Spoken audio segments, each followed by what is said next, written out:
Bueno, buenos días a mis compañeros, a la profesora presente. En el marco del electivo de la perspectiva de género, vamos a dar a conocer como actividad final del ramo un espacio de discusión respecto a lo que es la educación no sexista y no generista dentro de los niveles de educación básica e intermedia.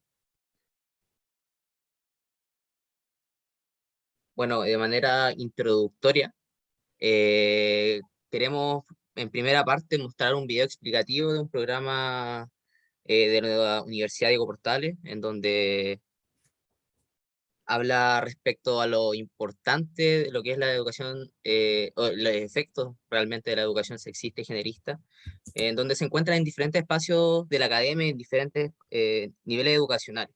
Es por esto que como grupo eh, quisimos orientar el discurso y la investigación hacia niveles más básicos, en donde creemos que es crucial proyectar los desafíos y los contextos sociales y poder replantear el devenir educativo. Y bueno, se me había olvidado presentarnos.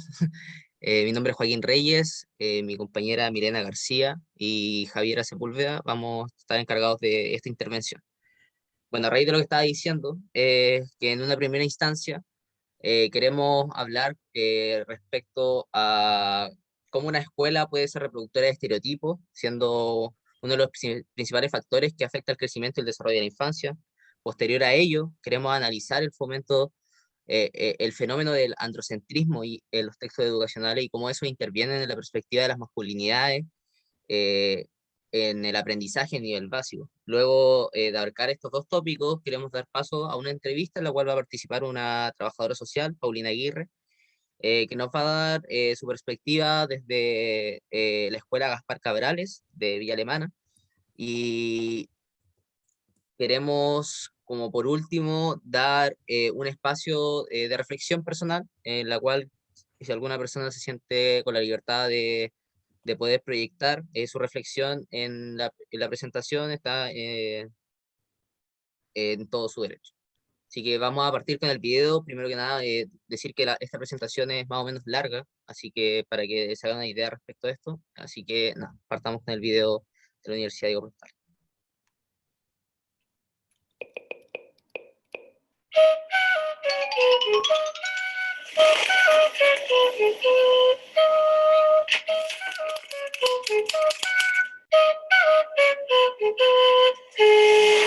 Hasta hace no mucho tiempo, el 8 de marzo se celebraba con bombones, flores y actos supuestamente caballerosos.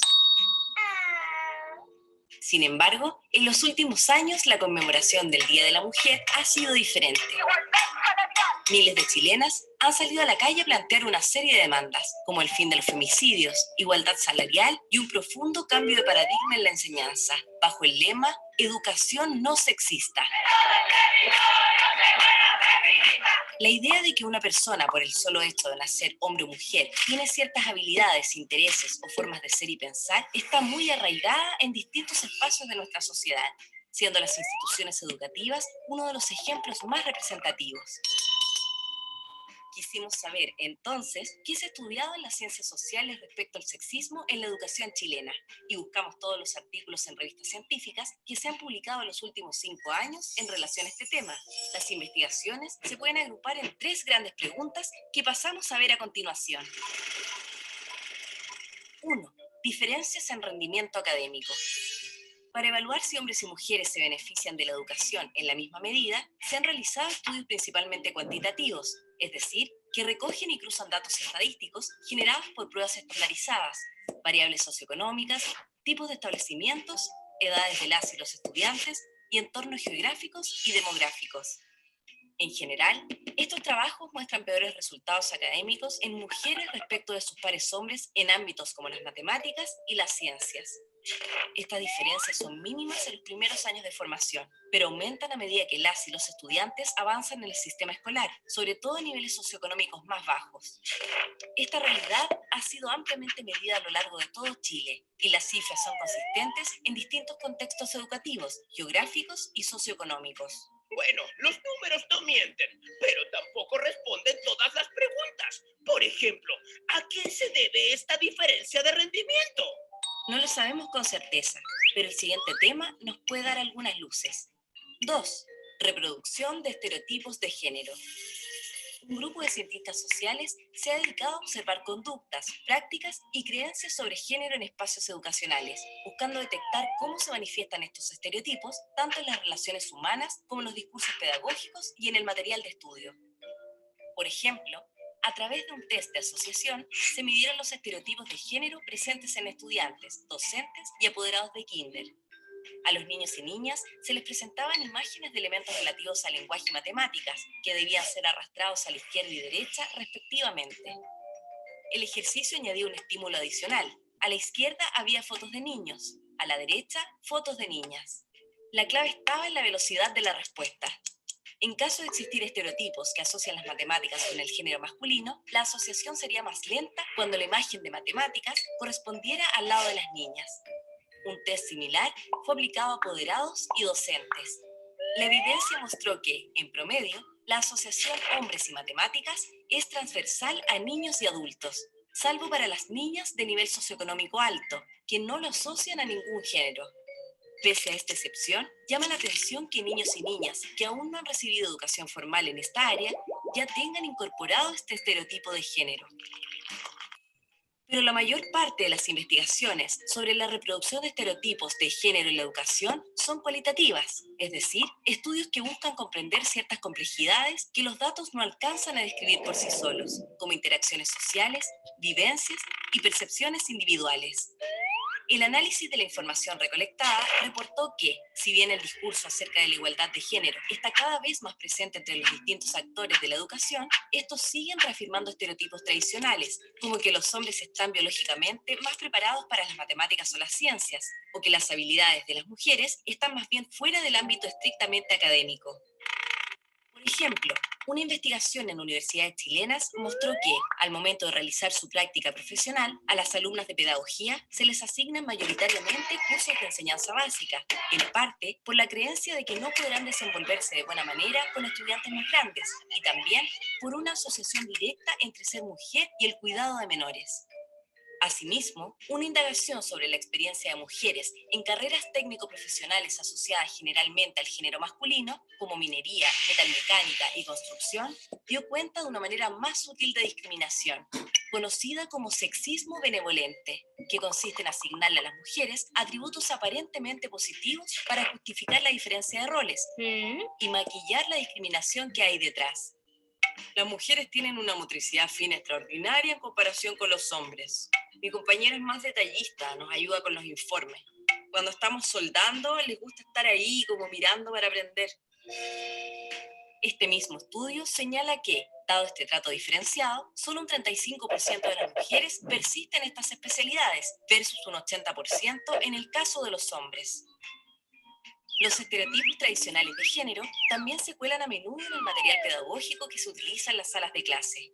Un análisis de 8 textos de historia de Chile mostró cómo la ley de 1934, que permitió el voto femenino para las elecciones municipales, era abordada como un hito particular del que las mujeres fueron beneficiarias, y no como un proceso histórico del que ellas mismas fueron protagonistas durante décadas de lucha. Es decir, no se nombran estos textos la lucha de las mujeres, reproduciendo así el estereotipo de que las mujeres son más bien pasivas y dependen de los hombres.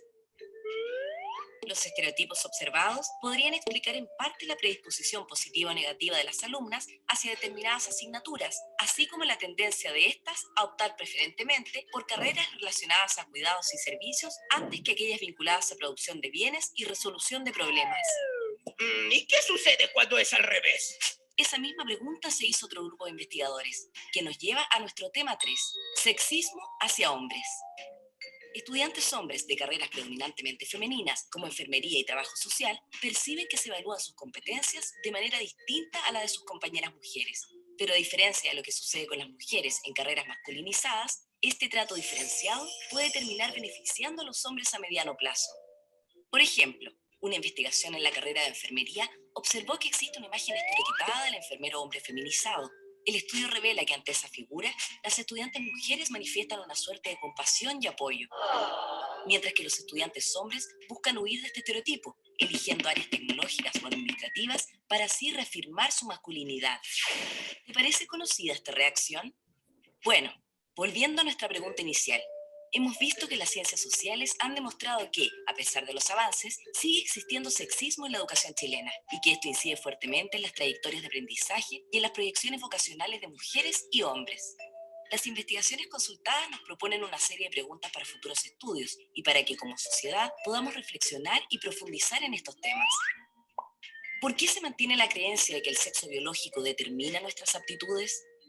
¿Qué cambios culturales son necesarios para que niños y niñas ingresen al sistema escolar sin estas ideas preconcebidas? ¿La educación crea los estereotipos de género o solo los reproduce?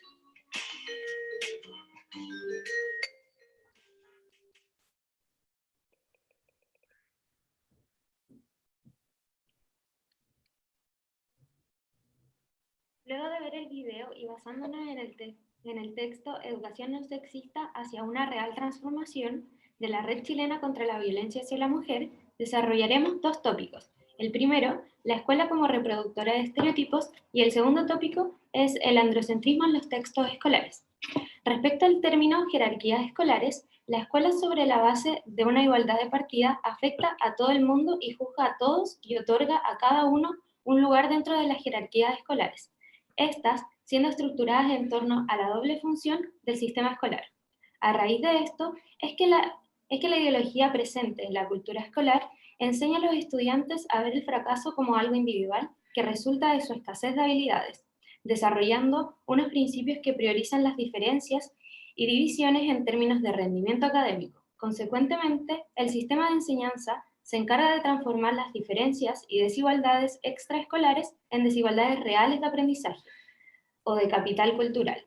De esta manera, la igualdad formal que rige los principios y las prácticas escolares han servido para enmascarar más que para superar las desigualdades reales ante la enseñanza y la cultura enseñada y exigida. La cultura escolar no solo se basa en la igualdad de oportunidades, sino también en el otorgamiento de valor de la excelencia como fórmula de justificación de las diferencias y de la jerarquización. La promoción escolar y la movilidad social van indispensablemente unidas a la implementación de la igualdad formal. Por otro lado, el uso del cuerpo es otro concepto derivado de la construcción de estereotipos. Es por esto que la preocupación por la apariencia también es diferencial. La forma que se sientan o hacemos que se sienten niños y niñas en los que abren las piernas y en las que las cierran, en los que tocan y las que son tocadas. Sin embargo, si esto no es tomado por los profesores y los equipos directivos como una política que promueva distintas visiones y perspectivas no sexistas, esto no variará por lo ya construido y establecido por los estereotipos en su dinámica de reproducción. En relación a la educación sexual, la mayoría de los programas promovidos por el Ministerio de la Educación están centrados en la prevención del embarazo y de las enfermedades de transmisión sexual, y no en el autoconocimiento, y por cierto, muy lejos de la idea del placer, más allá de las declaraciones que se encuentran en los textos o manuales. También la sexualidad de las y los académicos es motivo de fuerte atención. Se ha demostrado que cuando un profesor o profesora se identifica como homosexual, se desencadenan rápidamente sospechas de que ellos ejercen una atracción peligrosa hacia sus estudiantes.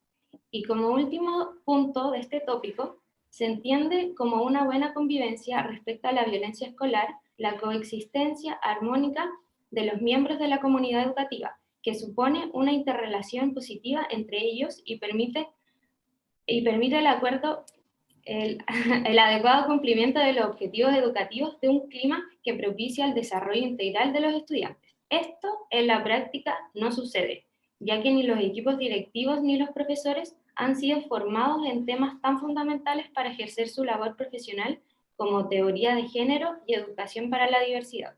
Entonces, resulta primordial pensar de otra manera la escuela, pero también la formación docente, incluir en la formación individual y continua de los profesores de todos los niveles los conceptos de diversidad y género. Son fundamentales para poder llevar a cabo una educación no sexista y no generista. Ya.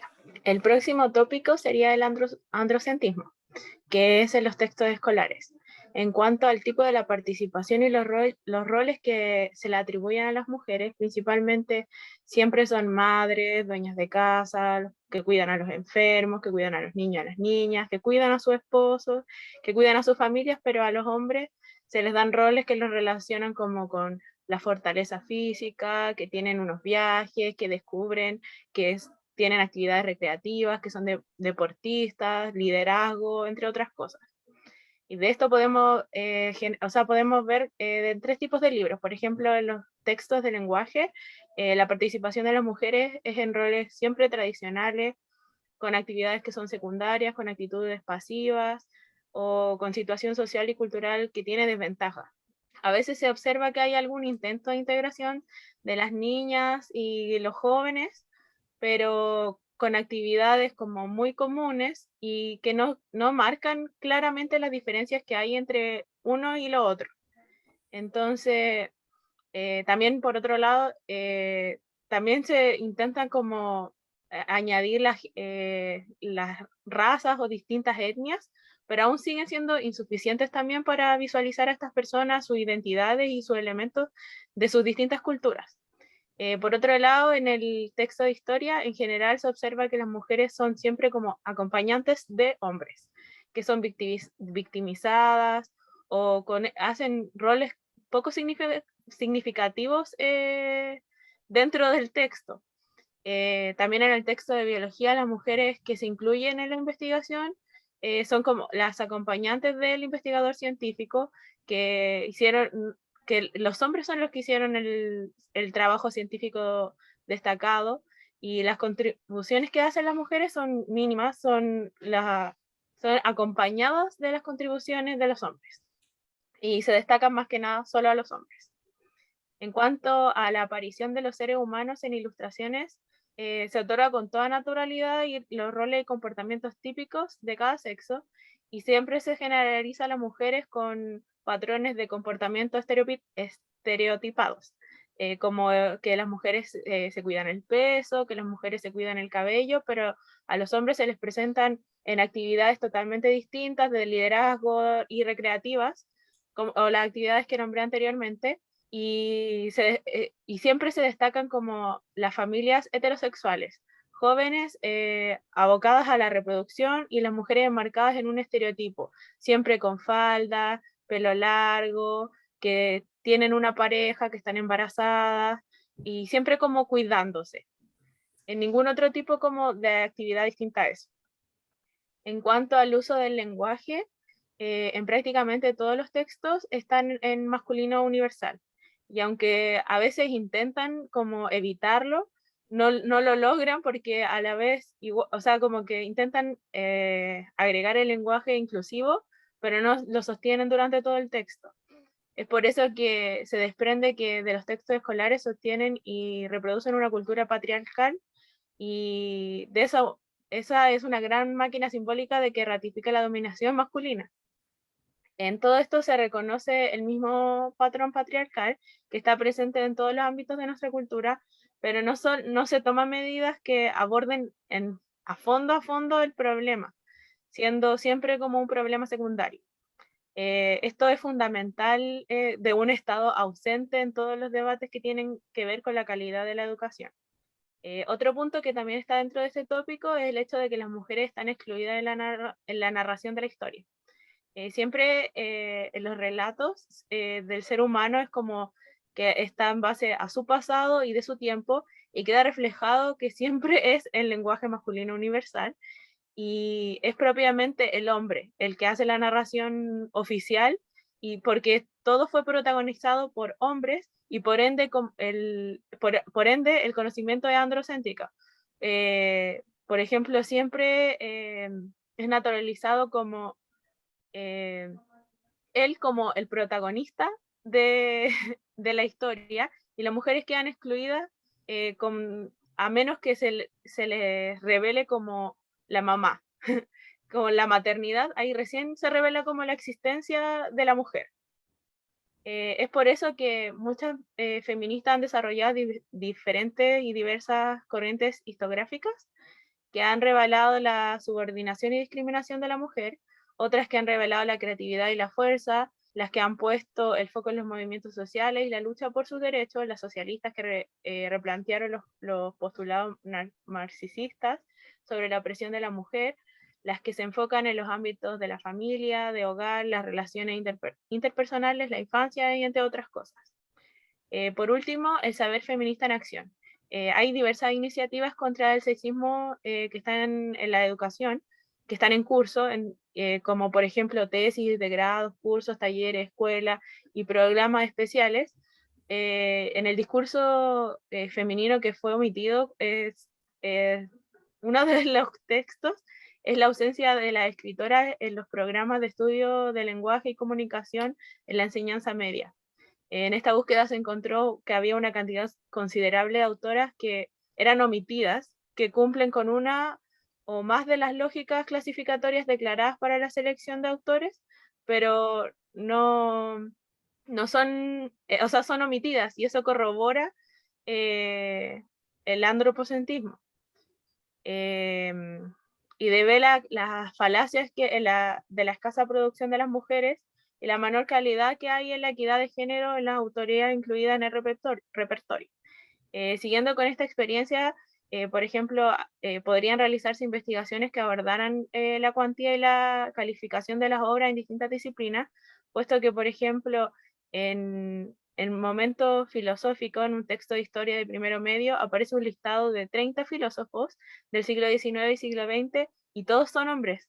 Y si se realizara este tipo de investigación, llegaríamos al mismo resultado, que las mujeres están totalmente ausentes porque las lógicas que sustentan cualquier criterio que clasifica, selecciona o valora son androcéntricas.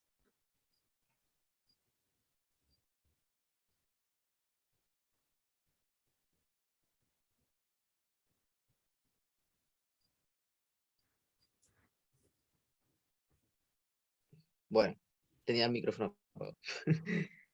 Ahora todo, en relación a lo ya planteado por mis compañeras, queríamos poner como ejemplo, dentro de una planificación escolar básica, que sí se pueden hacer actividades relacionadas a la educación no sexista ni generista, en donde se pueden plantear actividades en donde los niños, niñas y niñas se sienten totalmente cómodos, cómodas y cómodos respecto al espacio en donde se van a desarrollar estas actividades. Una de ellas, y que quisimos poner como ejemplo, fue la actividad en donde todas las personas puedan jugar a lo que les gusta. ¿Qué objetivo tiene esta actividad? Tiene el objetivo de explorar distintas posibilidades de juego y de elegir diferentes objetos materiales e ideas, brindando igualdad de oportunidades a niñas sin prohibición de género. Dentro de los objetivos específicos de esta actividad, tienen expresar ideas, sentimientos y opiniones acerca de los juegos y juguetes a partir de estaciones de juego, fomentar la vinculación entre pares, desde relaciones socioafectivas basadas en nuevos patrones y modelos de relación entre géneros, y potenciar el acceso a niñas a jugar libremente, trascendiendo la división tradicional de lo que de lo que se hace habitualmente. Lo cual yo creo que estas actividades son súper cruciales para el desarrollo formativo de los niños, ya que muchos de ellos vienen de una situación súper vulnerable. Entonces, como generar este tipo de actividades, lo que nos permite es que dentro de la escuela, en este caso dentro de la escuela básica, se genere un espacio cómodo, un espacio en donde ellos se puedan desarrollar libremente y puedan jugar, que netamente eso es lo que tiene que hacer un niño. Dentro del fundamento teórico de esta actividad, respecto al Instituto Andaluz de la Mujer, la socialización de género, como indican algunos estudios, comienza en el embarazo y se desarrolla a lo largo de la vida. El juego en la primera infancia ocupa un lugar fundamental en este proceso, en la cual los niños no eligen libremente a qué jugar, sino que muchas veces tienen una clara influencia marcada por el género. Esto obstaculiza y o desvaloriza el acceso al resto de los juegos, teniendo un impacto negativo en el desarrollo integral de las capacidades, actitudes y valores de los niños. Por lo cual, se hace necesario que los juguetes trasciendan la división tradicional de lo que se hace habitualmente respecto a esto. ¿Ya? Otra de la, Otro de los ejemplos que quisimos mostrar es respecto a los tipos de cuerpo. Entonces, Esta actividad es llamada Todos nuestros cuerpos son válidos.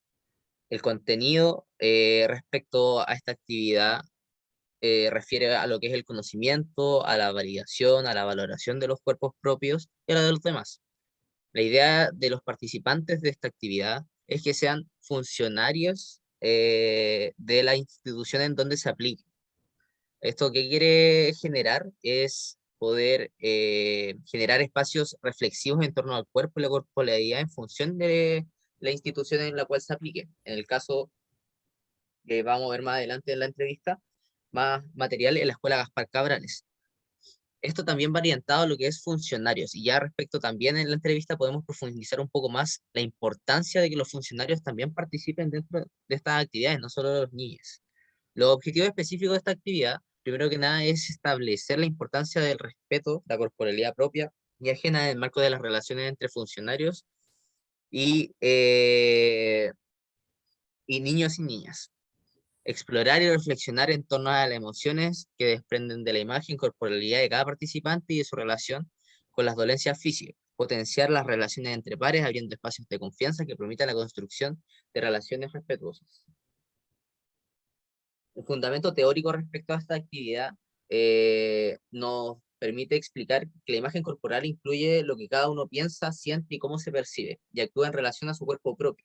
Se considera parte del autoconcepto, que refiere al conjunto de percepciones que tiene la persona de sí misma, y se determina su autoestima. Dentro de las etapas de vida que se va forjando una estrecha relación entre la autoestima y la imagen corporal, sobre todo en jóvenes, en donde comienza a ser donde se comienza a ser un poco más consciente de sus cuerpos y sus respectivos cambios. Eso por parte de esta actividad. Bueno, ahora queremos dar paso a lo que fue una entrevista a Paulina Aguirre, la cual es trabajadora social de la Universidad del Paraíso, es encargada del Departamento Psicosocial del Programa de Integración Escolar de la Escuela Gaspar Cabrales. Además participa en un proyecto Fondesit de coinvestigación del compromiso escolar, y nosotros lo que quisimos hacer respecto a esta actividad es dar un poco la perspectiva de la experiencia laboral que había tenido dentro de esta escuela básica y cómo su rol como trabajadora social se ha visto intervenido respecto a esta temática. Entonces ahora queremos proyectarle un poco la experiencia que nos ha tratado de relatar Paulina.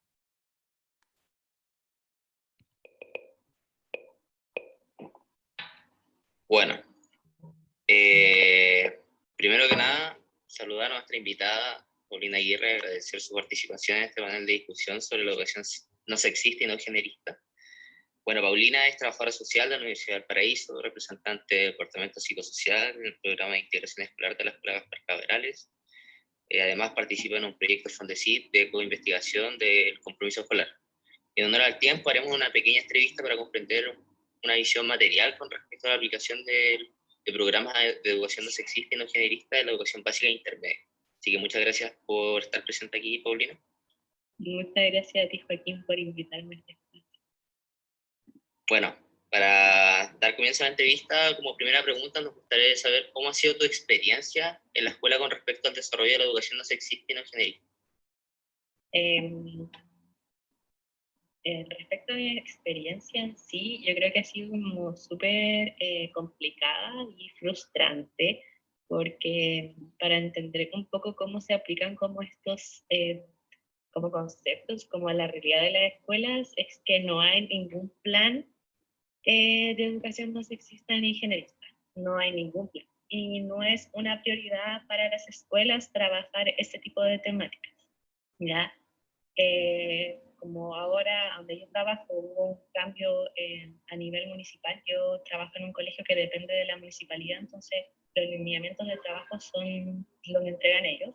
Y si bien hay un cambio en esos lineamientos que integra el enfoque de género y por tanto la educación no sexista ni generista, como que lo entregan, pero tampoco tienen un plan de trabajo.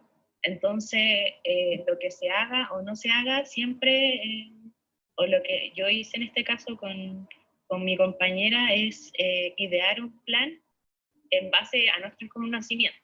Entonces, el tema de la experiencia es muy desde desde tu posición personal y política frente a la educación. Entonces, si tienes una escuela trabajando 50 personas o 50 profesionales, el trabajar desde dos profesionales que tienen esta motivación e intención es súper agotador, porque al final es un trabajo de dos personas que les interesa la temática, pero en realidad cuando tú lo presentas no es una prioridad, no es una prioridad para nada, ¿ya? Y bueno,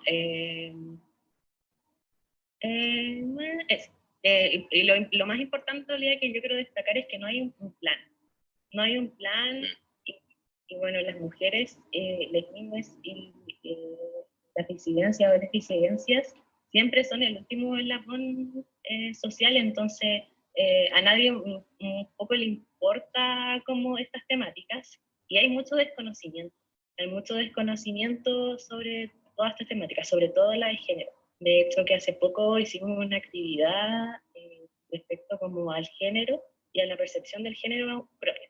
Y había muchos de los profesionales acá de la escuela que no tenían ni idea de muchos conceptos. Entonces, igual hay que entender que el tema de la educación no sexista ni generista igual viene desde la academia. Y bueno, nuestro principal como desafío ahora es tratar de bajar esos conocimientos a las escuelas, porque igual es súper importante que se desarrolle eso. Claro. Bueno, como segunda pregunta, ¿crees que exista una relación directa entre la educación sexista y generista con la violencia hacia las mujeres, y por qué? Yo creo que si bien hay una relación, no es tan directa, porque la violencia hacia las mujeres y las cuerpos femeninas es un tema social y que incluye como distintos ámbitos de la vida de las mujeres y de las cuerpos femeninas, y que si bien se desarrollan en la escuela, no nacen en la escuela, ¿ya? Está en la familia, está en, no sé, la televisión, en las redes sociales, como que abarca mucho más. Pero es como un tema más cultural. Pero yo igual creo que la escuela, como espacio donde los niños, niñas y niñas se desarrollan y pasan el mayor tiempo de sus días, creo que es un espacio importante en donde se pueden trabajar ciertas temáticas, ¿ya? Pero igual siempre entendiendo que los contextos donde habitan las niñas son diferentes. Entonces, claro, uno puede tener toda la intención de trabajar el tema de la violencia hacia las mujeres y disidencias o cuerpos femeninas de las niñas, pero a veces los contextos son complejos.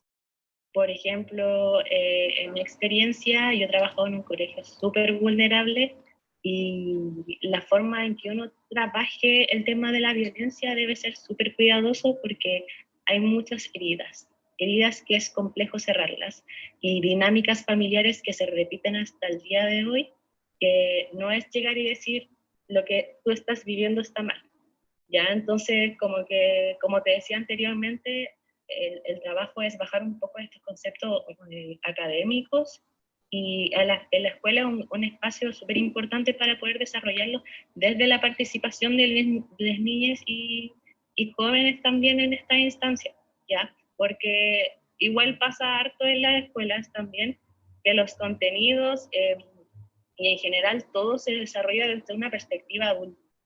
Entonces es esencial considerar la participación de las niñas en las temáticas de género, igual, porque muchas veces como adultos pensamos que las niñas no tienen idea o no saben o no manejan ciertos conceptos, pero en mi experiencia acá en la escuela, en una escuela súper vulnerable, manejan muchas cosas, incluso más que muchas personas adultas.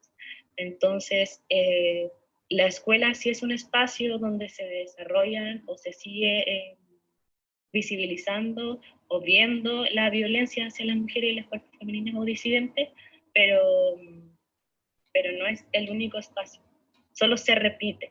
Entonces, claro, la escuela puede ser uno de los grandes precursores de la educación no sexista ni generista. Igual súper importante lo que decís tú, es como el trabajo emocional que hay detrás en la escuela. O sea, es súper complicado desde esa perspectiva igual. Sí, pues, y yo creo que de hecho los planes que se tienen que hacer a nivel escuela, desde la dupla psicosocial donde trabajamos nosotros y desde los planes de aprendizaje de los estudiantes, deben ser bajo el enfoque de género, bajo la primicia de la educación no sexista ni generista. Pero es súper complicado trabajar estos conceptos cuando la mayoría de los docentes, del equipo directivo, no manejan los conceptos y no lo consideran importante y no lo consideran una prioridad. Entonces, claro, uno hace un trabajo casi de hormiga de como tratar de hacer que todos entiendan por qué es lo relevante de esto, pero al final es un trabajo súper agotador y tampoco tiene la relevancia. No tiene la relevancia necesaria. Si uno viviese en una escuela con un equipo directivo, con enfoque de género, que estuviese trabajando por la educación no sexista ni generista, todos los temas trabajan por eso. Pero ¿qué pasa? Que desde el trabajo que hacemos nosotros, que es como muy alejado del que hacen ellos, no tenemos incidencia en el trabajo que se realiza.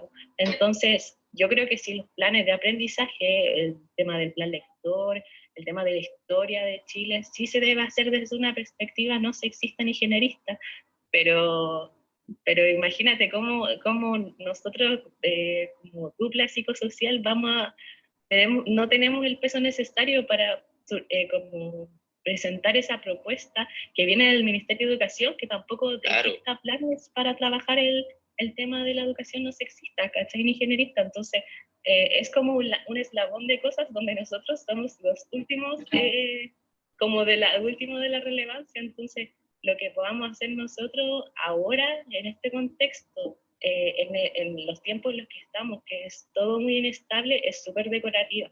Es súper decorativa y si bien hay un plan y tenemos un plan de trabajo más grande, lo que nos dejan implementar es súper pequeño porque igual les choca que tengamos todo este plan de trabajo que incluye la educación sexual integral, que incluye la violencia, que incluye el género. Entonces es complejo, es complejo. Los planes del ministerio y los planes a nivel comunal y a nivel escuela no incluyen la perspectiva de género y el feminismo y como todo este movimiento les da miedo y les incomoda.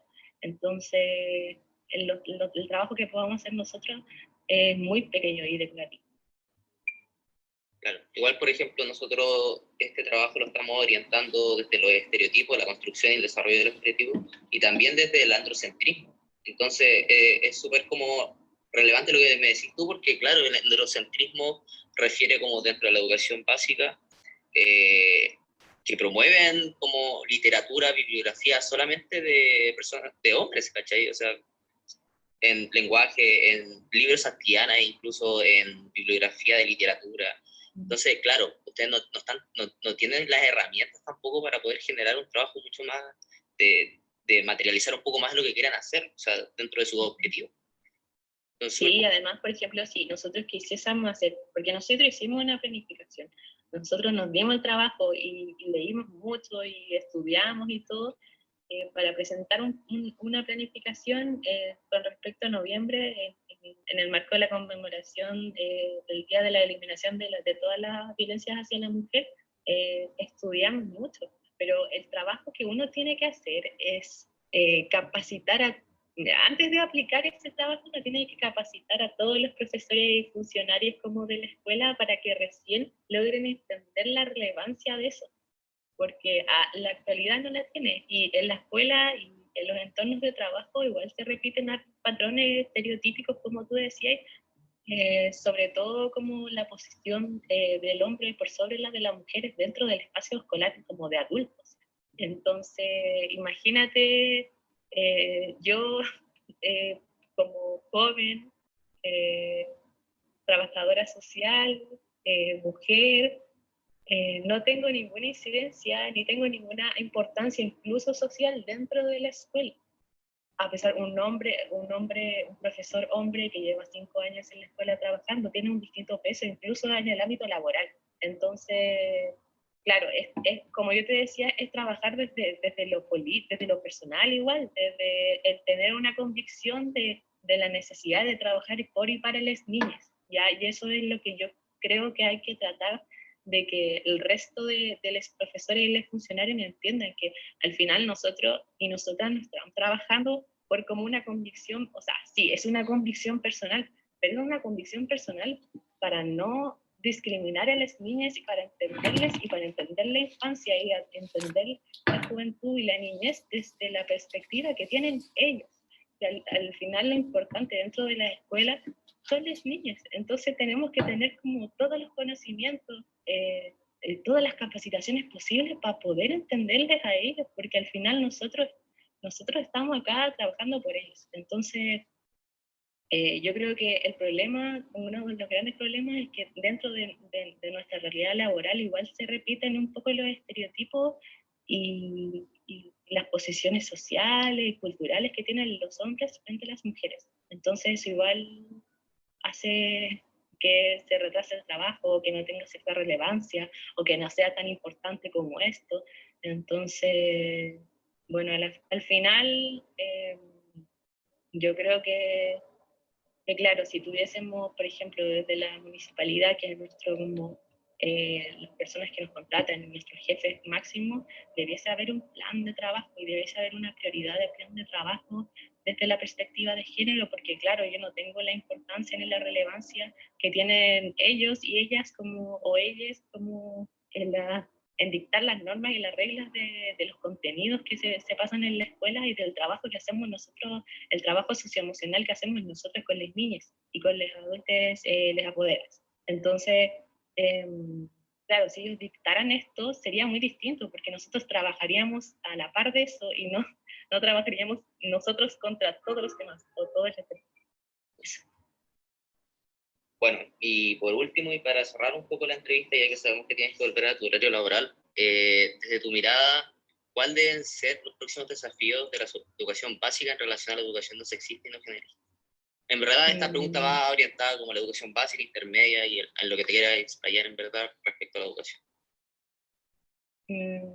A los desafíos de la educación básica. Yo creo que, bueno, igual está relacionado un poco con lo que mencionaba recién, que es el entender la niñez y la juventud, en este caso, que hasta octavo tenemos en la escuela, desde una perspectiva respetuosa y con la intención de ver a las niñas como sujetos de derecho.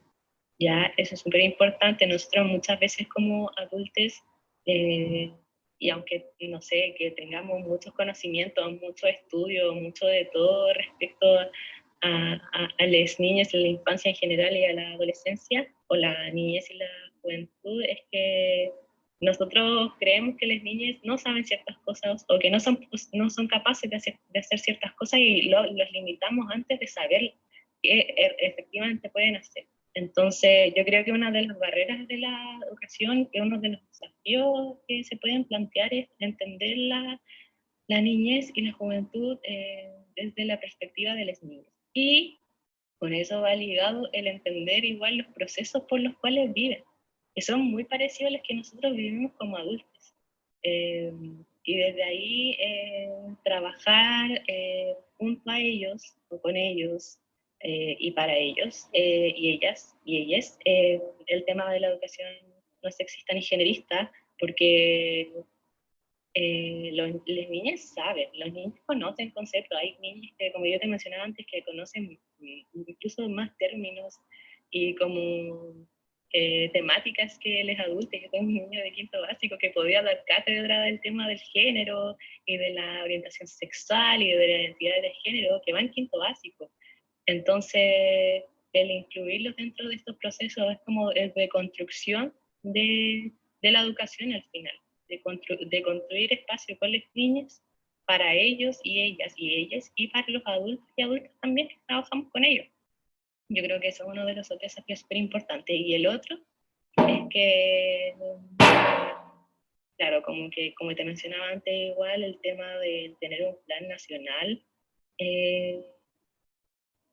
o ministerial del Ministerio de Educación que le dé la relevancia necesaria a la educación no sexista ni generalista, o incluso ni siquiera, puede ser incluso desde el enfoque de género, plantear una planificación contenidos hacia los profesores y profesoras, y nosotros tomarnos desde ahí, porque al final no nos tomamos de nada.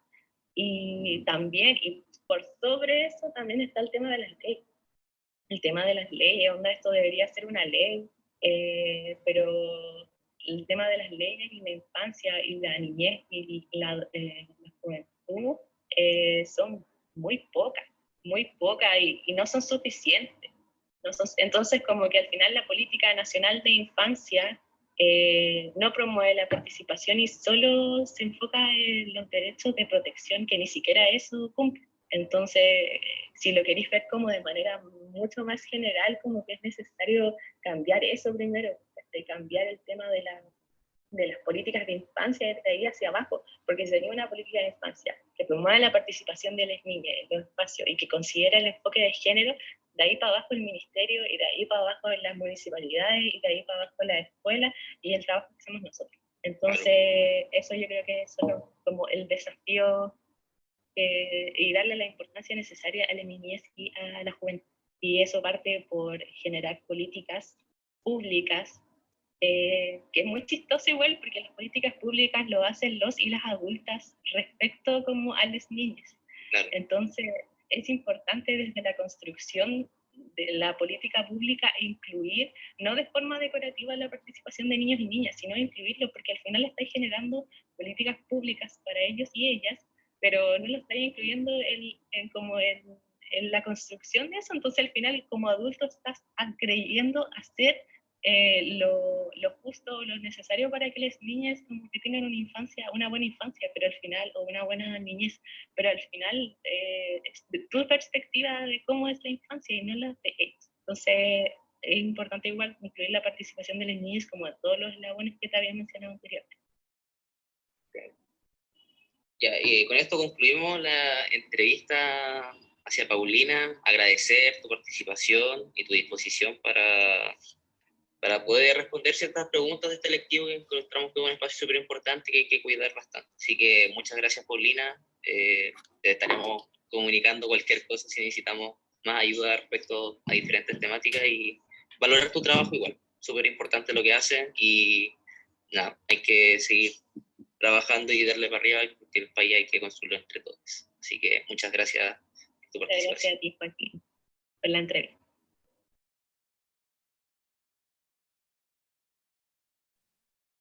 Bueno, y a modo de conclusión respecto a esta larga presentación respecto a este tema, decidimos poner una frase que dice: no hay transformación si se mantiene el sexismo en la educación, de la Red Chilena contra la Violencia hacia la Mujer, en donde queremos igual dar paso a si alguien tiene alguna reflexión respecto a esto, pero como conclusión grupal, creemos que es súper importante que se generen políticas públicas respecto a este tema, porque creemos que si no hay unas políticas públicas firmes, una institución fortalecida respecto a esta temática, no hay por dónde avanzar. O sea, en la entrevista pudimos ver que Paulina y muchos colegas de ellas se ven atrapadas dentro del sistema simplemente, y tienen que reproducir actividades que realmente no van en la orientación para solucionar problemáticas reales de los niños, porque realmente ellos, y evidentemente no todos, pero la gran mayoría viene de una situación súper vulnerable. Entonces también hay que hacer un trabajo socioemocional súper importante respecto a esto. Entonces se necesita de gran urgencia una institución fortalecida, una inversión real frente a esta temática, y que se trabaje también en coordinación con los niños. O sea, el adultocentrismo que hoy en día existe respecto a esta temática es muy grande. O sea, es demasiado, creo yo, invisibilizado la problemática. Entonces creemos que es de gran importancia que ya se tome una relevancia y una importancia ad hoc a lo que ya Chile debe estar construyendo. Así que si alguien tiene alguna reflexión respecto a este tema, el espacio está abierto. Dar gracias a los compañeros por la atención, a la profesora, por el espacio también para poder presentar este tema. Y bueno, esta fue nuestra presentación. Somos alumnos de la Universidad del Paraíso, del electivo de género y de la carrera de Ingeniería Comercial. Así que esa ha sido nuestra presentación, y muchas gracias por su atención. Gracias al grupo, gracias a Milena, a Javiera, gracias Joaquín. Súper interesante el tema, además que absolutamente contingente. Ustedes están planteando, ¿no es verdad?, esta necesidad desde la construcción de políticas públicas que incorporen además a las niñas en esta política para generar una educación no sexista, no generalista. Pero sin embargo, estamos en un momento político en donde evidentemente esta mirada de la educación es una mirada política en términos de cómo es la sociedad que como país queremos construir, como sociedad en su conjunto.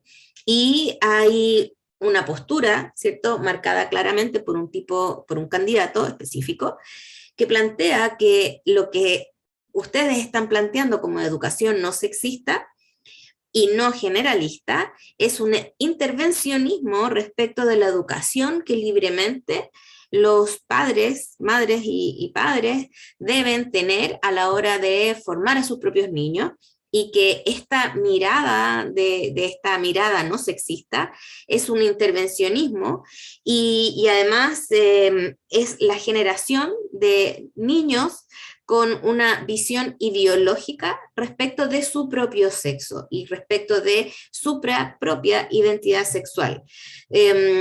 Tendiendo, ¿cierto?, a crear en la opinión pública que esta mirada implica de alguna forma un degeneramiento o una tendencia bastante orientada a lo sexual y que genera confusión en los niños y en las niñas respecto de sus propias identidades.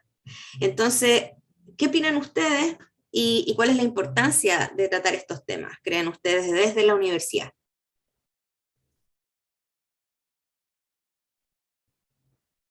A cualquiera de los tres, están los tres muteados.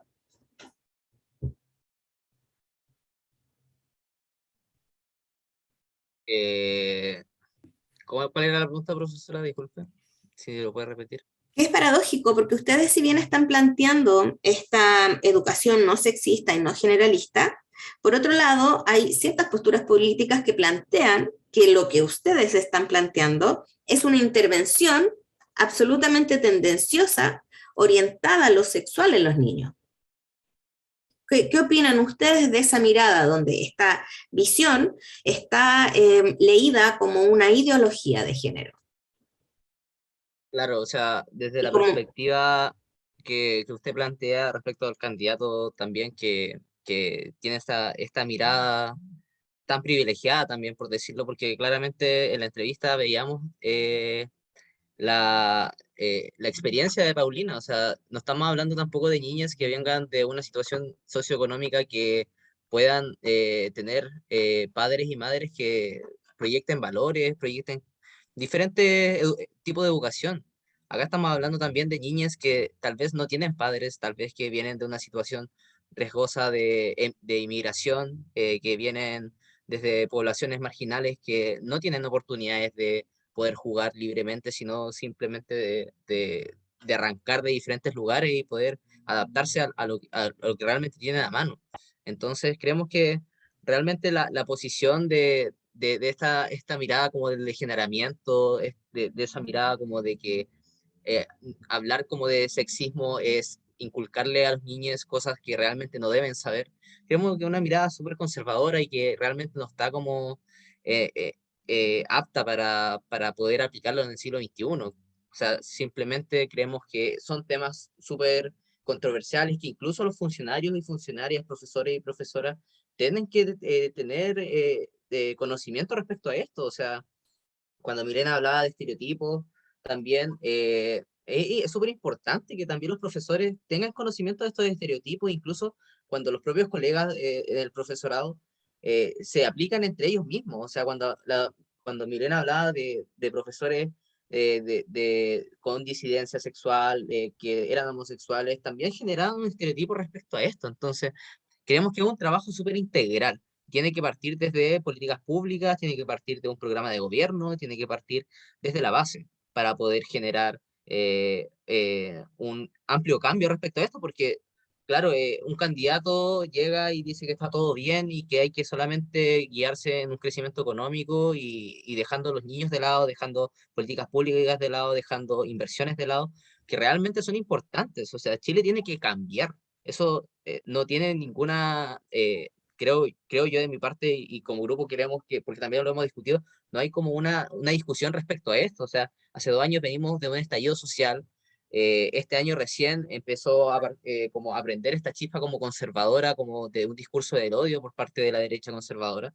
Y creemos que eso no tiene que ocultar lo que realmente es el diagnóstico de Chile. O sea, los más denigrados, los más siempre en el último eslabón, evidentemente con las disidencias sexuales, con la comunidad LGTBIQA+, también son los niños. O sea, los niños nunca están en la prioridad de ningún programa. Entonces creemos que es súper relevante que esto ya empieza a ser una prioridad dentro de un programa de gobierno y dentro de inversiones públicas. O sea, el gobierno y el Estado está para generar políticas públicas, no está para administrar simplemente actividades de privados. Entonces, creo que dentro del contexto es que estamos a nivel mundial, ya, es importante que el Estado ya tenga una participación, una relevancia importante respecto a este tema. Gracias por tu respuesta y me imagino que estás también interpretando a tu grupo, ¿no es verdad? Y respecto, bueno, nosotros estamos en un ámbito de educación, ¿cierto? Estamos en la universidad, en este proceso transformador, en el último eslabón que les va a permitir a ustedes ya ser actores económicos y tomadores de decisiones con poderes en las organizaciones, cualquiera sea el ámbito en el cual se desempeñen. ¿Cómo consideran ustedes que tratar estas temáticas desde la carrera específicamente de ingeniería comercial puede afectar a la visión de ustedes en sus trabajos y en su desempeño profesional? Cualquiera de los tres, Milena, Javiera, Joaquín.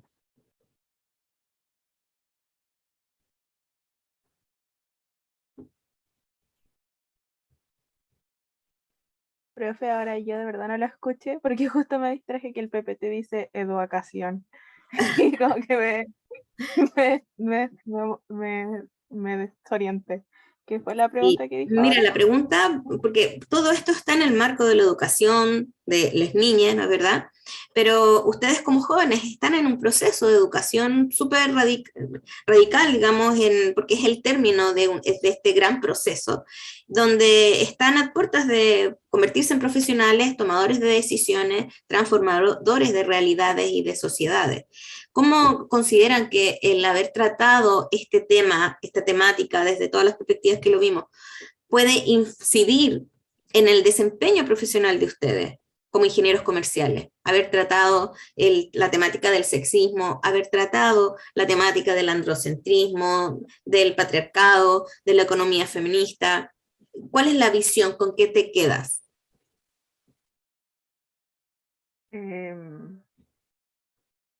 Ay, no sé.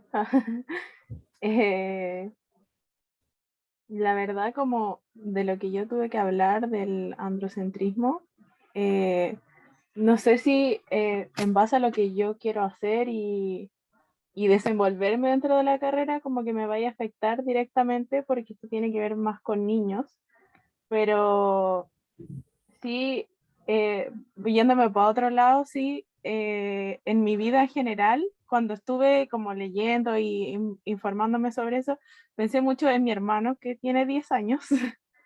Y en cuanto a lo que él mismo ha leído y yo he visto, porque yo misma lo ayudo a hacer las tareas y cosas así, y en lo que él se quiere formar, en que él también, él tiene esa visión como de por qué aquí aparecen hombres, por qué aquí, así como lo que, también lo típico que dije como de la familia heterosexual, y en mi caso mi mamá es mamá soltera, es como, ¿por qué todas son como mamá y papá juntos? Porque es como que ese tipo de cosas sí, como que siento que en la vida de él ya sí están afectando. No sé si ahora a mí en mi carrera como que vaya a afectarme en algo, pero sí quiero generar ese cambio, o sea, como tener esa visualización en mi hermano.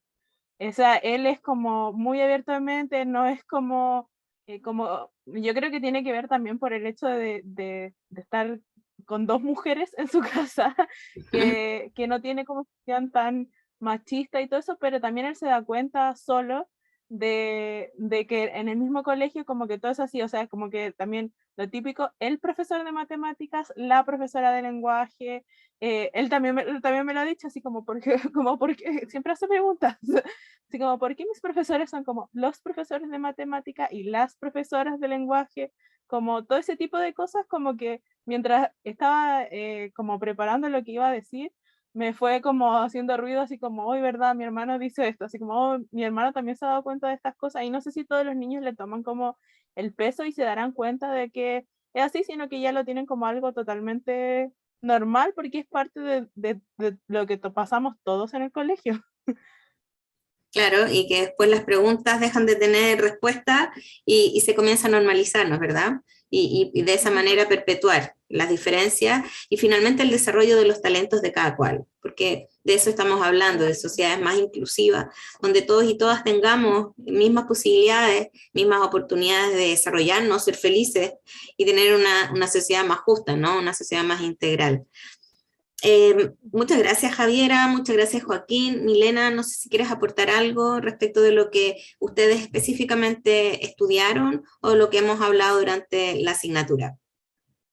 En cuanto a lo que decía Javiera, yo estuve haciendo clases de matemática en un colegio online a niños de quinto y sexto básico y era muy presente en los libros sobre todo, que todos los ejemplos y todos los problemas de planteo era Juan compró esto, Miguel hizo esto, pero siempre eran de como situaciones solo de niños, no ponían a la mujer como en ejemplos ni nada, era todo en base a eso. Y era un libro del Mineduc actualizado totalmente de 2021 y era chocante igual porque no se podía. Se nos fue la Milena. No, quedó sin sonido, qué lástima. Se le cortó el sonido. ¿Sí? Yo creo, ahí sí. Ahí sí, Milena. De que era súper chocante, no sé en qué quedé, pero que era súper chocante ver eso de que los... Ay, ¿se escucha? Sí, se escucha Milena, ahora sí. De que las niñas no se sentían representadas como con los problemas que habían como para desarrollar la materia de matemáticas, entonces era muy difícil buscar ejercicios o problemas que fueran enfocadas a ellas también, no solo a los niños. Entonces, a pesar de que era un libro súper actualizado, 2021, se seguía viendo eso constantemente. Es preocupante, ¿ah? Es preocupante saber que continúa, porque mientras no existan estos cambios a través de la política, evidentemente esto no va a caer a la sociedad, no va a caer a los niños, no va a haber esta transformación y el tiempo de esta igualdad en términos del acceso a las oportunidades cada vez se va distanciando, cada vez se va alejando. Dejo la palabra también Claudia, Sebastián, Rosa, si quieren aportar con algo, tienen alguna visión compartida o también contraria, que también está dentro de las posibilidades, ¿no es verdad? ¿Alguno de los compañeros, Rosa, Claudia? Ok, bueno. Quedamos hasta acá. No sé si dentro del grupo alguien quiera terminar con alguna observación, palabra, algo que les haya llamado profundamente la atención y quieran resaltar. A mí en lo personal, profe, me gustaría complementar un poco la última pregunta respecto a la materialización como ingenieros comerciales respecto a ¿Ya? este tema. Y encuentro que desde la perspectiva de la inversión pública, de gestión de políticas públicas, estatal, claro, debe haber un avance respecto a esto, pero siempre dejamos de lado como la participación privada y es respecto a eso donde más que nada ingenieros comerciales, o sea, no quiero generalizar tampoco, pero gran parte de los ingenieros comerciales trabajan en instituciones privadas. Ujú. Entonces creo que se ajena un poco la participación de instituciones privadas respecto no solamente, no solamente el tema del sexismo, sino el tema del feminismo en particular. O sea, vemos las cuotas de género en cargos importantes, por ejemplo, no sé, en gerencias de operaciones, en donde hay cuotas de género mucho más bajas en temas de mujeres, en donde no vemos salas de maternidad en las empresas, en donde vemos ajeno la contratación, o sea, la desvinculación de personas que se encuentran embarazadas. Entonces creo que es súper importante que respecto a este tema reflexionemos, que veamos como un tema, tal vez no sea prioritario, pero sí veamos como punto de gestión, ya siendo ingenieros comerciales, para poder aplicarlo en nuestros propios trabajos, de ir con la innovación por delante respecto a esto y generar propuestas respecto, ya sea en un banco, ya sea en una empresa, ya sea en una organización, porque es súper importante y es importante que avancemos en conjunto de políticas públicas, no solamente veamos que una responsabilidad estatal, porque yo lo veo así, por lo menos, que claramente tiene que haber una responsabilidad estatal y gubernamental respecto a este tema, pero también creo que hay una responsabilidad personal respecto a esto, en instruirse, en incluso en lo personal, o sea, en lo psicológico. Entonces, creo que más que nada como mensaje que reflexionemos frente a este tema, o sea, frente a los temas que van a abordar nuestras otras compañeras respecto a esto, al tema del cine, que también encuentro que es súper importante y súper entretenido el tema de visualizarlo. Entonces, creo que es súper importante también que cuidemos este espacio y le agradezco también, profesora, por haber dictado este lectivo, porque creo que este espacio es fundamental dentro de la universidad, muy pocas universidades los tienen, la Universidad del Paraíso ha avanzado mucho en temas de género, así que nada, va a agradecer más que nada el espacio y que por favor se cuide este espacio en otras generaciones que vengan más atrás dentro de la universidad. Muchas gracias, Joaquín, a todo el grupo. Bueno, la temática yo creo que da para mucho, ¿no es verdad? Porque uno comienza a acordarse también de nuestro entorno, de la infancia que tuvimos, de la enseñanza, en el momento que nos empezamos a deconstruir, cuánto nos falta todavía en estas miradas tan estereotipadas, cómo nosotros también abordamos la temática y cómo nos relacionamos, desde dónde nos relacionamos, cómo estamos actuando con nuestros seres queridos, con nuestros entornos más cercanos. Y bueno, y yo creo que todo esto tiene que ver precisamente con sociedades más felices. Finalmente es eso. Así es que gracias por estar, gracias por el trabajo. Súper sorprendida a que hayan llegado hoy día ya con este tema. Y bueno, quedan invitadísimos para que estemos con las otras actividades que van a desarrollar los compañeros y las compañeras y estamos viéndonos próximo jueves en este mismo canal para continuar en nuestro trabajo y reflexión final. Así es que gracias a todos, a todas y nos vemos entonces en la siguiente oportunidad.